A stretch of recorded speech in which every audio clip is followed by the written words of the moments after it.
तब महामाया ने एक स्वप्न देखा और दूसरे दिन महामाया ने राजा सुद्योधन को अपने स्वप्न के बारे में बताया। स्वप्न की व्याख्या करने में असमर्थ राजा ने शकुन विद्या में प्रसिद्ध 8 ब्राह्मणों को महल बुलवाया। राजा ने उनके योग्य स्वागत की तैयारी की। उन्होंने भूमि पर सुंदर पुष्प बिछवाए और उनके लिए सुंदर आसन लगवाए। उन्होंने ब्राह्मणों के पात्र सोने चांदी से भर दिए। उन्हें घी, मधु, शक्कर और बढ़िया चावल आदि दूध से पके हुए पकवान खिलाए। उन्हें नए नए वस्त्र दिए और कपिल वस्तु गाय जैसी उपहार दिए। जब ब्राह्मण संतुष्ट तथा प्रसन्न हुए तो राजा सुद्योधन ने उन्हें महामाया के स्वप्न के बारे में कह सुनाया और पूछा, मुझे बताइए इसका क्या अर्थ है। ब्राह्मणों का उत्तर था, महाराज आप चिंतित ना हो, आपके यहाँ एक पुत्र पैदा होगा। यदि वह गृहस्थी में रहेगा तो वह चक्रवर्ती राजा होगा, और यदि गृह त्याग कर सन्यासी हो जाएगा तो वह संसार की भ्रांति तथा अंधकार का नाश करने वाला बुद्ध होगा।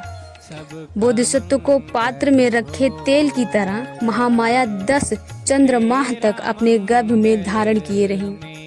प्रसव का समय समीप आया तो उन्होंने अपने मायके में जाकर शिशु को जन्म देने की इच्छा व्यक्त की। अपने पति राजा सुद्योधन से उन्होंने कहा, मैं अपने पिता के घर देवदह जाना चाहती हूँ। राजा सुद्योधन ने उत्तर दिया, आप जानती हैं कि आपकी इच्छा पूरी की जाएगी। कहारों द्वारा उठाई गई सोने की पालकी में बैठवा कर राजा सुद्योधन ने अपने अनेक सेवक सैनिकों के साथ महामाया को उनके पिता के घर भिजवा दिया। जिस समय पालकी गुजर रही थी उस समय सारा लुम्बिनी वन दिव्य चित्रलता उपवन अथवा किसी प्रतापी राजा के लिए सुसज्जित भोज मंडप जैसा लग रहा था। जड़ से शाखाओं के छोर तक पेड़ फल फूलों से लदे थे और विचित्र ध्वनि कर रहे थे।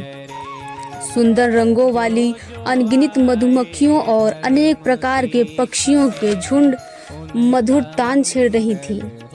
यह मनमोहक दृश्य देखकर महामाया के मन में इच्छा उत्पन्न हुई कि वह कुछ समय वहां रुके और मनोदित करें। अतः उन्होंने पालकी उठाने वालों को आज्ञा दी कि वे उनकी पालकी को साल उद्यान में ले चलें और वहां प्रतीक्षा करें। महामाया पालकी से उतरी और चलकर एक सुंदर साल वृक्ष के नीचे पहुंची।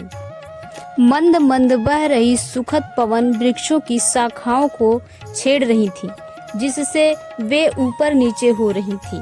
महामाया का मन हुआ कि वे उनमें से एक शाखा को पकड़ लें। संयोग बस एक शाखा इतने नीचे झुक गई कि वह उसे पकड़ सके। महामाया पंजों के बल खड़ी हो गई और वह शाखा पकड़ ली। तुरंत ही वह शाखा हिली और उसके साथ वह भी ऊपर की ओर उठ गई और उसके झटके से महामाया को प्रसव पीड़ा होने लगी। उस साल वृक्ष की शाखा पकड़े हुए खड़े खड़े ही महामाया ने एक पुत्र को जन्म दिया।